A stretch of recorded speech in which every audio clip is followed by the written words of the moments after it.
Well, are you a billionaire hoping for a political comeback? Then this might be your time. 1 week after the High Court blocked his United Australia Party from re-registration, Clive Palmer is back with a new Trump-inspired venture.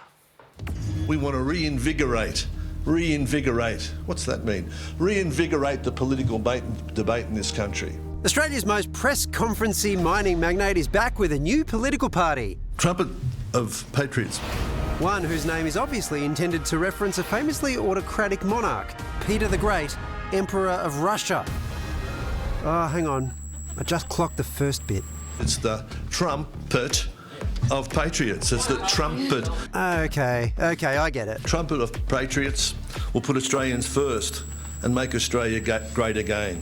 But for a party that wants to put Australia first, there was an awful lot of talk about a certain foreign leader. The party believes in the policies of Donald Trump. Australia needs Trump policies. Donald Trump, President Trump's policies. That's if they believe in Trump's policies. Donald Trump. The launch focused on cost of living pressures, housing availability, and of course, gender. Our policy is to recognise that there are two genders. With a promise that the actual policies and candidates would all be revealed at a future date. Clive isn't running this time. I'm too old. But just like another famous Palmer,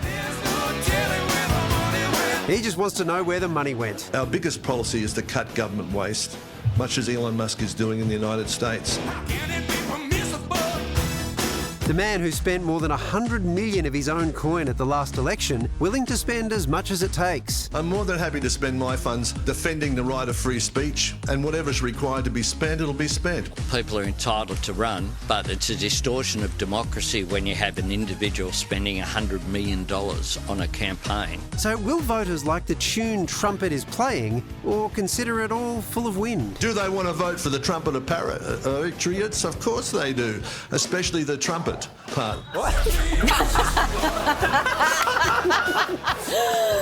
Well, here to help us make sense of it all is Sam Maiden. Sam, Donald Trump was mentioned quite a lot at this launch.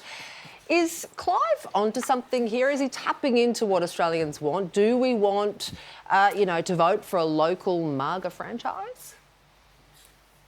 Well, I think what some people want is a bit of chaos, right? They're sick of the major parties, they're sick of being told what to do.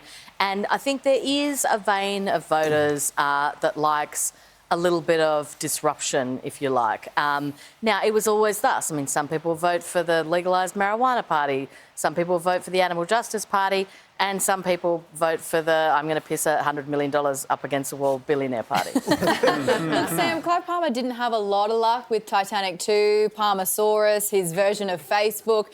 Firstly, you know all the hits. I do, I really do. Palmersaurus had potential. It did have potential, And Titanic 2, it could still happen. But how do you rate his political chances this time around? And secondly, do you think he knows the name of his party? Well, I think it's a question about tactics here, right? He spent $100 million to get, Ralph Babet elected in the Victorian via Victoria into the Senate, and I'm sure you've all heard of the good things that he's been doing. Probably not, because I'm not convinced there are many of them. But he could still be a really powerful influence in this campaign in individual seats because he's got a lot of money. The first is about how he shifts the debate onto these areas that he wants to talk about, whether it's gender, whether it's government waste, whether it's about, bashing the Labor Party. That has been a huge problem for the Labor Party in previous elections, just a blizzard of negative ads. So he's really acting, I suppose, as a bit of a surrogate in some ways for the Coalition and the Liberal Party. He can say these outrageous things. He's going to funnel preferences to the Conservatives, and he's also going to shift the political debate, I think. And for all of those reasons, I think that it is bad news for the Labor Party. Wow. Now, Sam, jazz musicians often refer to the trumpet as a horn. So do you think Clive considered calling the party Horn for Trump? No, I don't believe that he did. But look, I mean, the other thing that he's doing is he's having fun, right? And this guy is having fun. He's having the time of his life. And he's also deploying some really interesting Trump-style tactics in the press conference, which is taking on the journalists and giving them a bit of a kicking, which I think a lot of people like to see as well. A lot of people like to have people like me mocked. And so if Clive Palmer's out there doing it, I think that is going to tap into voters that are sort of, you know, that idea that they're sick of being told what to do by the elites. So I think that he is smarter than people give him credit for, and I think he could be more powerful in this election than people think, even if he doesn't win a seat. Kicking journos. You're the Iron Maiden. You'd give it right back, wouldn't you, Sam? I'd love to go toe-to-toe with Clive. Who doesn't like a palmy?